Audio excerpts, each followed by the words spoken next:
자, 그 와중에 외국인은 어제도 삼성전자 향 매수를 지속적으로 이어갔거든요. 그런데 지금 이게 반도체 바닥론에 따른 매수라고도 볼 수가 없는 게 외국인이 SK하이닉스는 연 이틀 매수를 했습니다. 매도를 했습니다.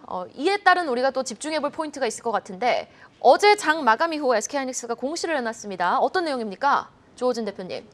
예, SK하이닉스가 2조 원의 교환사채를 발행한다고 공시를 했습니다. 그러니까 2조 원의 교환사채라는 거는 그러니까 사채라는 건 채권입니다. 그래서 채권이니까 당연히 이자를 내야 되고요.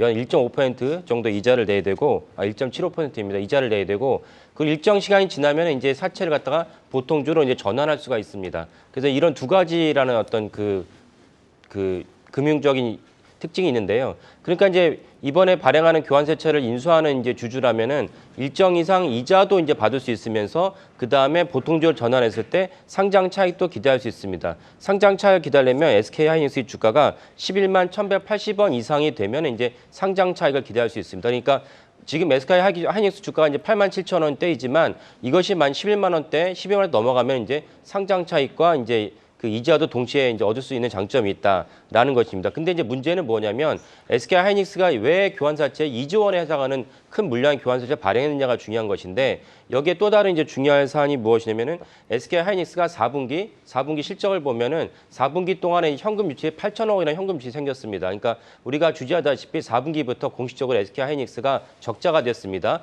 올해 1분기도 적자고 그다음에 올해 전체로 이제 예상한다면 한 4조 정도 적자가 예상이 됩니다. 그러니까 이런 거를 모두 이제 감안해서 SK하이닉스가 현금이 계속 고갈되고 있으니까 이번에 교환사채를 통해서 약 2조 원 정도의 현금을 갖다 마련한 것이라고 추정이 됩니다. 이 점이 사실 시장에서 어떻게 해석을 할지가 오늘 장이 열리면 이제 알 수 있을 것 같습니다.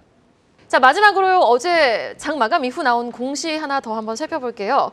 지금 어제 NFT 관련주들이 급등을 했죠. 삼성이 NFT 관련 신사업 TF를 가동했다라는 소식 속에 SGA 솔루션스가 급등을 했는데 장 마감 이후에는 SGA가 공시를 내놨네요.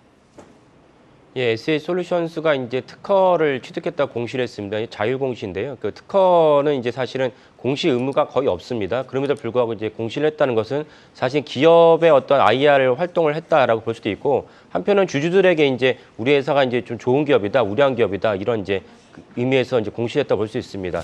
컨테이너 이미지를 갖다 이제 분석하는 특허인데 컨테이너에 대한 용어를 설명을 드리면 우리가 보통 얘기하는 수출을 할 때 쓰는 그런 컨테이너가 아니고요.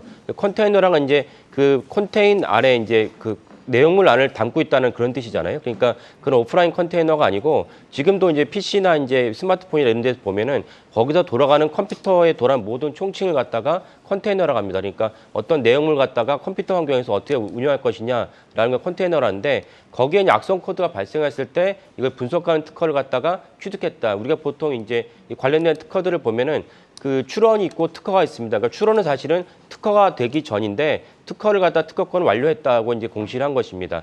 다만 이제 그 한 가지 제가 부가적으로 설명드리고 싶은 부분은 무엇이냐면 우리나라가 설령 특허권을 취득할지라도 나중에 경쟁사에서 해당 특허는 권리가 없다라고 소송을 제기해서 경쟁사가 승소하는 경우가 그러니까 특허권이 취소하는 경우가 무려 40% 넘습니다. 이 점은 이제 참고하시면 좋을 것 같습니다.